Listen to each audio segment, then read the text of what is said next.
Hello दोस्तों, नमस्कार।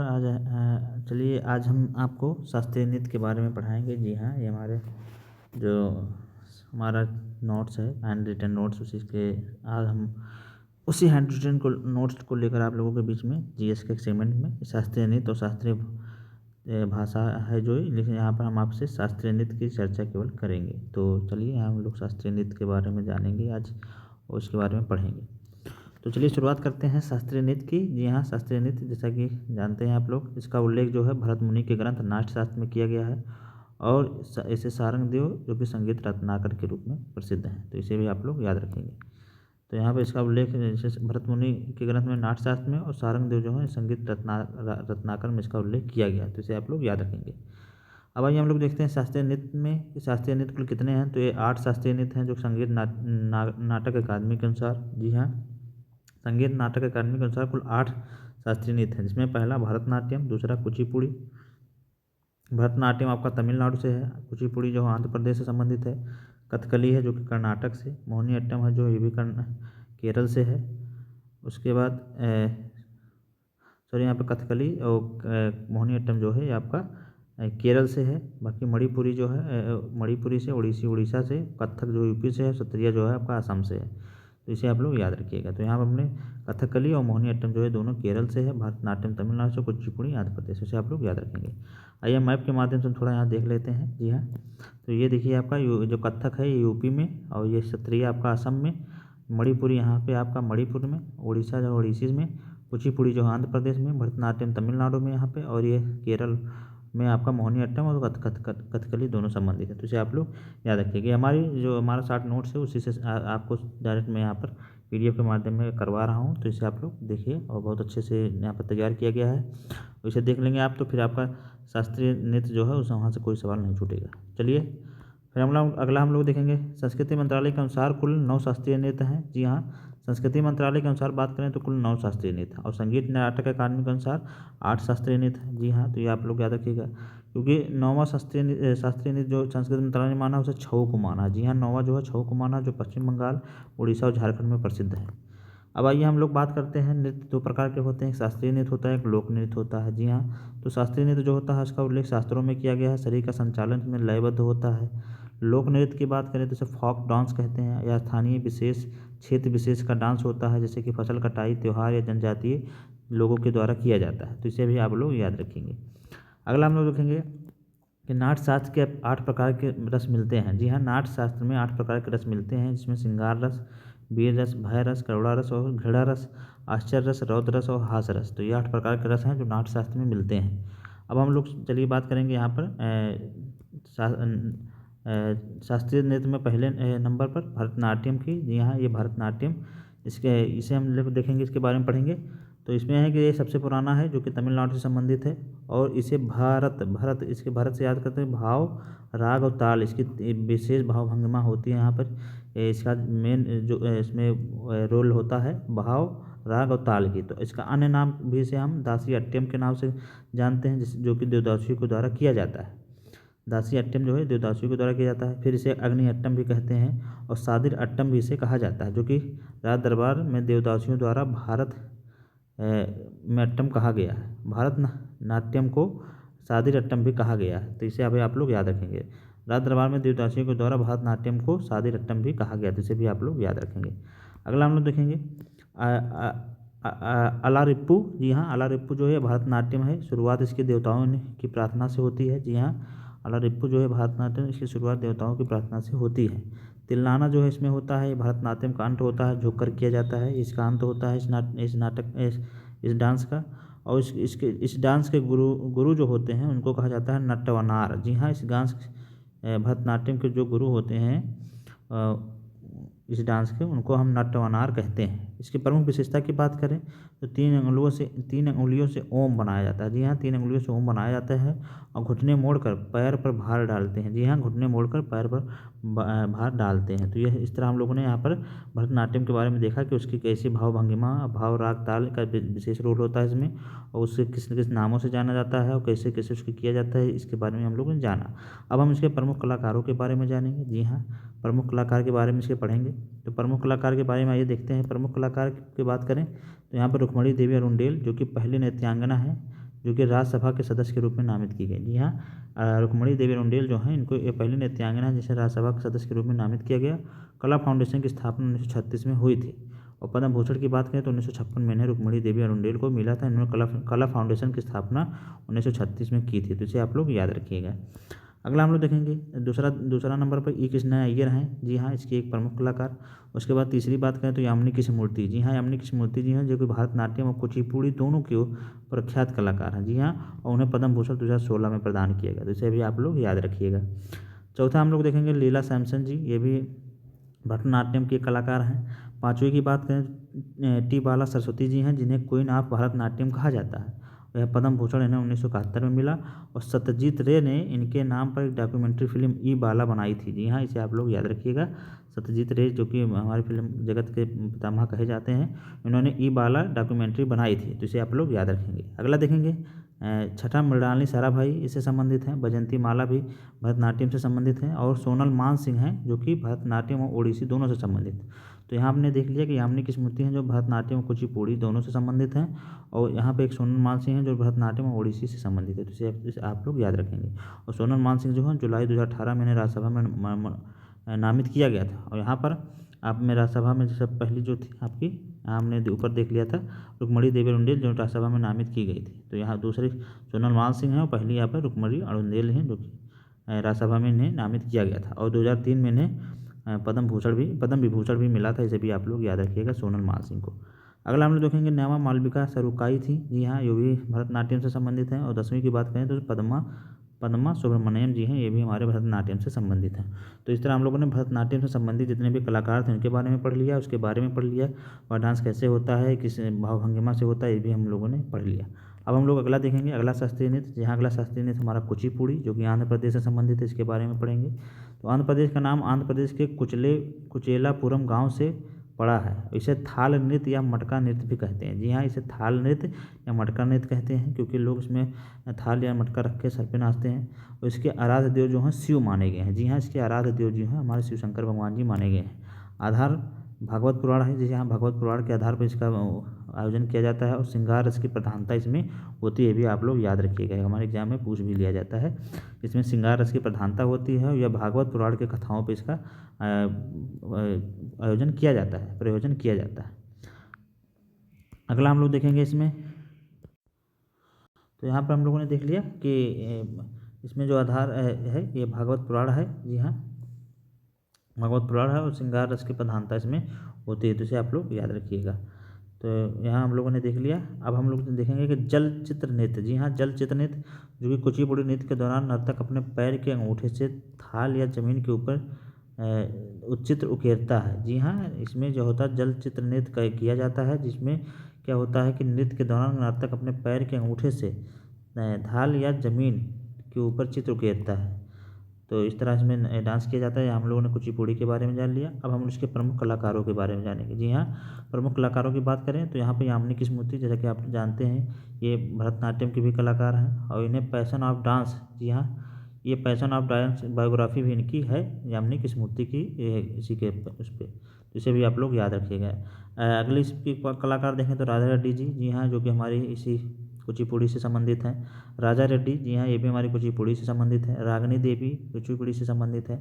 माधवी नायडू भी ये भी हमारी कुचिपुड़ी से संबंधित हैं। और पद्मजा रेड्डी भी ये भी हमारे कुचिपुड़ी से संबंधित हैं। वेदांत सत्यनारायण जी हैं, ये भी हमारे कुचिपुड़ी से संबंधित है। तो ये इतने कलाकार हैं जो हमारे कुचिपुड़ी नाटक से डांस से संबंधित है। इसे आप लोग याद रखेंगे। हमारे एग्जाम में कभी कभी सीधे पूछ लिया जाता है, तो इसे आप लोग याद रखेंगे। यहाँ पे यामिनी कृष्णमूर्ति जो है भरतनाट्यम से कुचिपुड़ी दोनों से संबंधित है, इसे आप लोग याद रखिएगा। अब हम लोग चलेंगे अगला कथकली देखेंगे। जी हाँ, कथकली डांस, जी हाँ, जो कि हमारे केरल से संबंधित है। और यह रामायण की कहानियों पर, जी हाँ, राम नाट्यम और कृष्ण नाट्यम जो है कथकली जो होता है राम नाट्यम और कृष्ण नाट्यम दोनों की कथाओं पर आधारित है। और ये महाभारत की कहानी जो है कृष्ण पर, और रामायण में राम नाट्यम इसे कहा जाता है। तो इसे यहाँ पर हम लोग जानते हैं कि रामायण की कहानी जो है इसे राम नाट्यम और महाभारत की जो कहानी इसमें कही जाती है उसे कृष्ण नाट्यम कहा जाता है।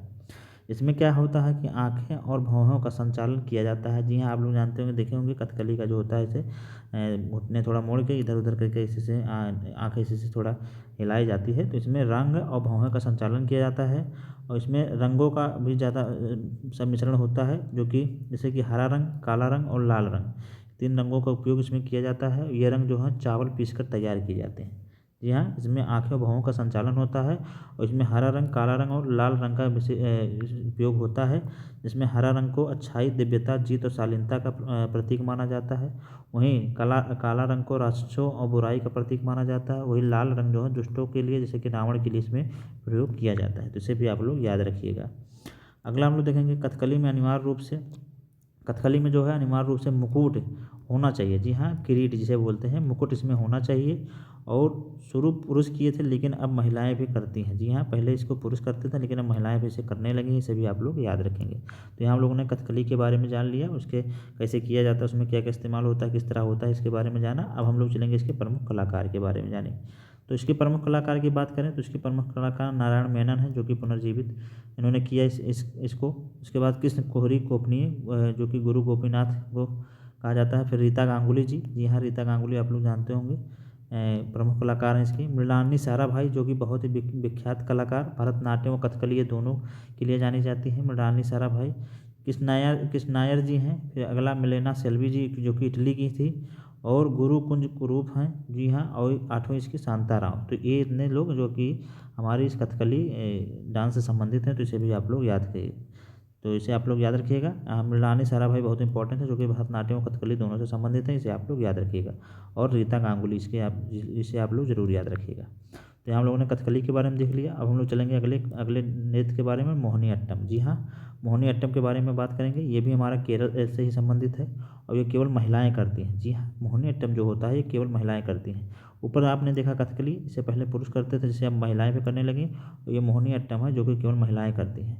और इसमें क्या है, भगवान विष्णु ने मोहिनी का रूप रखकर भस्मासुर को जब वध किया था, उसी के रूप में यहाँ पर इसे किया जाता है। जी हाँ, और इसमें सुंदर स्त्री जो होती है डांस करती है और इसमें श्वेत वस्त्र का महत्व होता है। जी हाँ, इसमें सफ़ेद वस्त्र का महत्व होता है और लाश रूप में इसमें कोमलता, सुंदरता, स्त्रीवत मधुरता दिखाया जाए। जी हाँ, इसमें जो लाश रूप में इसकी स्त्री की कोमलता को, सुंदरता को, स्त्रीत्व को और मधुरता को दिखाया जाता है इसमें।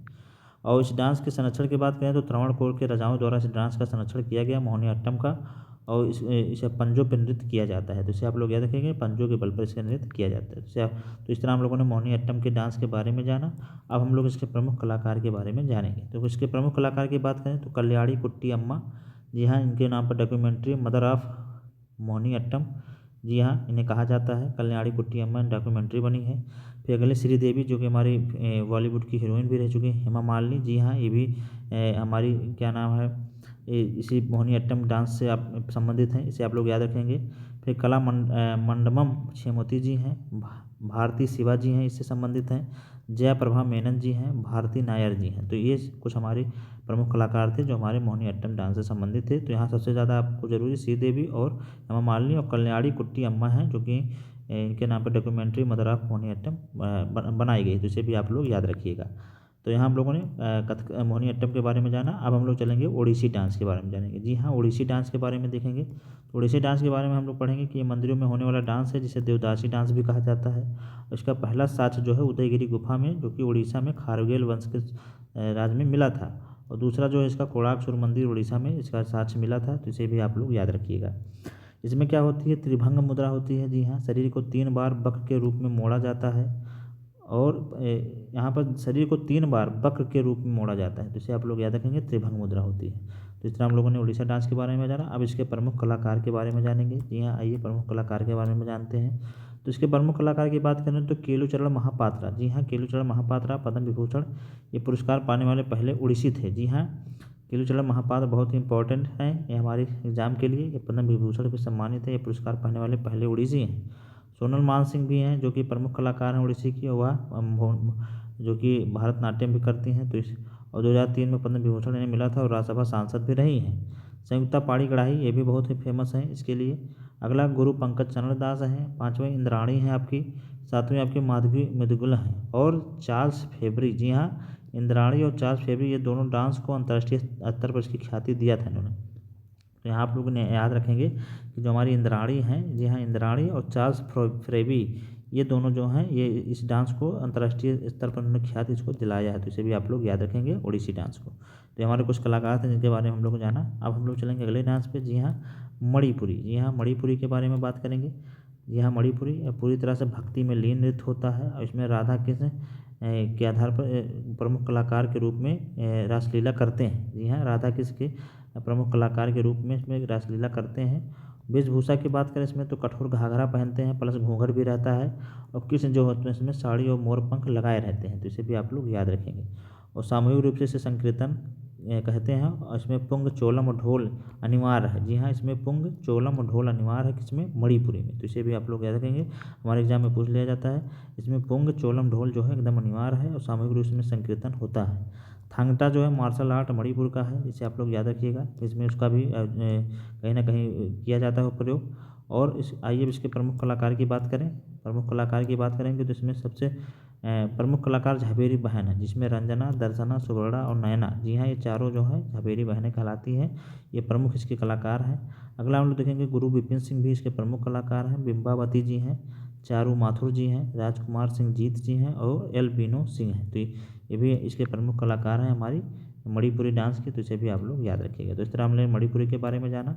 अब हम लोग चलेंगे आज के 7वें शास्त्रीय डांस पे, जो कि कथक पे। जी हाँ, कथक जो कि हमारे उत्तर प्रदेश से संबंधित है। कथक का अर्थ होता है कथिका, जिसका मतलब कथा, और ये उत्तर भारत का डांस है। तो इसमें लखनऊ घराना, वाराणसी घराना और जयपुर घराना शामिल है इसमें। जी हाँ, इस कथक डांस में आपका लखनऊ घराना, वाराणसी घराना और जयपुर घराना शामिल है।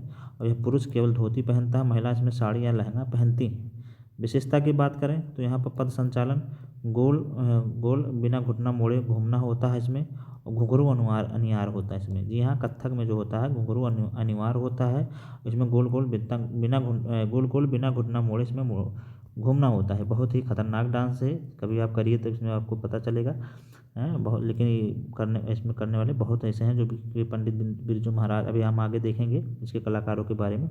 तो इस तरह हम लोगों ने कथक के बारे में जाना कि यह कैसे होता है, इसमें कौन कौन से भाव भंगिमाएँ होती हैं। तो इस तरह, और कहाँ इसमें से लखनऊ घराना हो गया, वाराणसी घराना हो गया, जयपुर घराना इसमें शामिल होता है। तो इसे आप लोग याद रखिएगा। तो यहाँ पर GS विद प्रेम जी की हमारा यूट्यूब चैनल है, इसे आप लोग सब्सक्राइब कर लीजिए। इसी तरह आपको नोट्स मिलेगी हर चीज़ के लिए। तो यहाँ पर इस टेलीग्राम चैनल भी इसी नाम से है, आप लोग से @ लगा के आप सर्च कर सकते हैं। और वहाँ पर आपको तमाम प्रतियोगी परीक्षाओं से संबंधित तमाम नोट्स उपलब्ध कराए जा रहे हैं। तो आप हमारे इस यूट्यूब चैनल को, टेलीग्राम चैनल को ज्वाइन कर लीजिए। तो आइए इसके प्रमुख कलाकार की बात करें। कथक के प्रमुख कलाकार की बात करें तो इसमें आपका कालिका प्रसाद, जो कि इसको पुनर्जीवित करने वाले थे। जी हाँ, कालिका प्रसाद इस डांस को पुनर्जीवित करने वाले अगर पूछा जाए तो इसे कालिका प्रसाद कहा जाता है।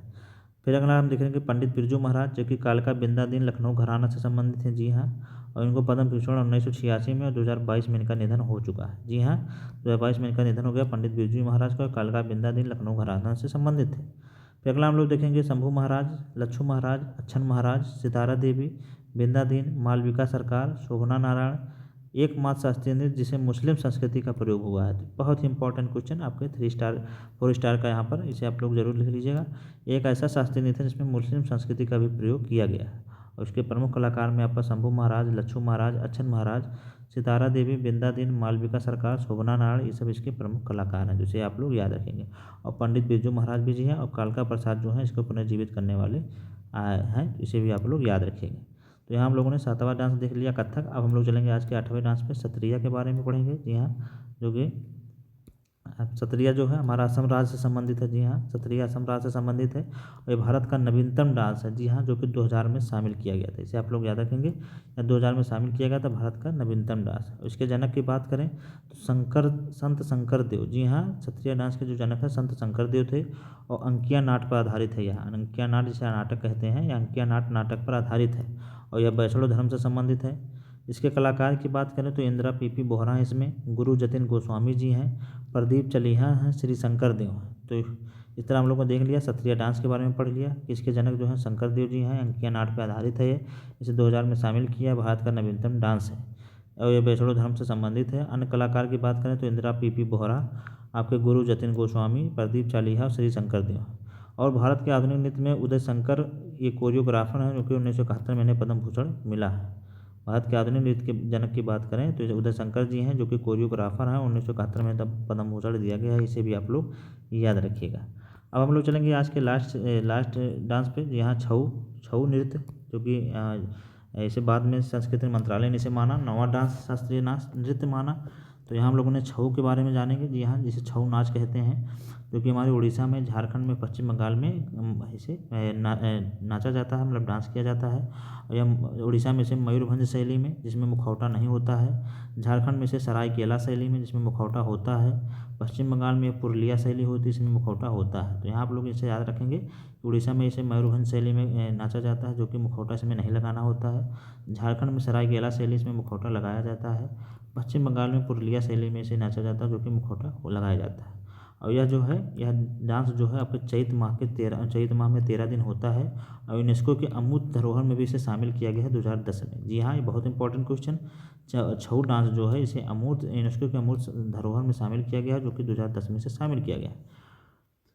और यहाँ पर नटराज मूर्ति जो है आपकी G20 भारत मंडपम में स्थापित किया गया है, जो कि एक हाथ में अभय मुद्रा आशीर्वाद और मनुष्य के अहंकार, पैरों के नीचे दबाना और पैर उठा मोक्ष की ओर इशारा, डमरू सृजन और चक्र प्रभा, जो कि मुख्य खुशी का भाव होता है। तो इसे भी आप लोग देख लेंगे। यहाँ नटराज मूर्ति के बारे में हम लोग देखा, जो कि इसी भाव भंगिमा में है। इसमें एक हाथ में अभय मुद्रा, जो आशीर्वाद का वो होता है, इसे भी आप लोग जान लीजिए। यहाँ पर नटराज मूर्ति के बारे में, जो कि G20 में भारत मंडपम में इसका उपयोग किया गया था।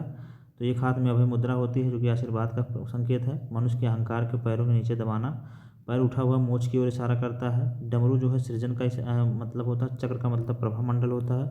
और मुख जो होता है खुशी का भाव होता है। तो यहाँ हम लोगों ने नटराज मूर्ति के बारे में पढ़ लिया और यहाँ पर सभी डांसों के बारे में पढ़ लिया। तो यह आपको क्लास कैसी लगी आप लोग ज़रूर बताएँ। और यह हमारे हैंड रिटन नोट्स मेरा है, और यहाँ से हम लोग इसके शास्त्रीय डांस के बारे में चर्चा किया। अगले वीडियो में हम लोग शास्त्रीय भाषा के बारे में देखेंगे। तो आप लोग हमारे इस GS with Prem YouTube channel को आप लोग सब्सक्राइब कर लीजिए, ज़्यादा से ज़्यादा लोगों को शेयर करिए। और इसकी PDF पाने के लिए आप हमारे इस टेलीग्राम चैनल को भी ज्वाइन कर सकते हैं। हमारे डिस्क्रिप्शन में जाके वहाँ पे आपको लिंक मिल जाएगी, वहाँ से आप हमारे टेलीग्राम चैनल को ज्वाइन कर लीजिए और इसकी जो PDF आप लोगों को वहाँ शेयर कर दी जाएगी। तो चलिए फिर हम लोग मिलेंगे एक नई वीडियो में, नए शास्त्रीय भाषा के साथ। तब तक पढ़ते रहिए आप लोग, स्वस्थ रहिए, मस्त रहिए, नमस्कार।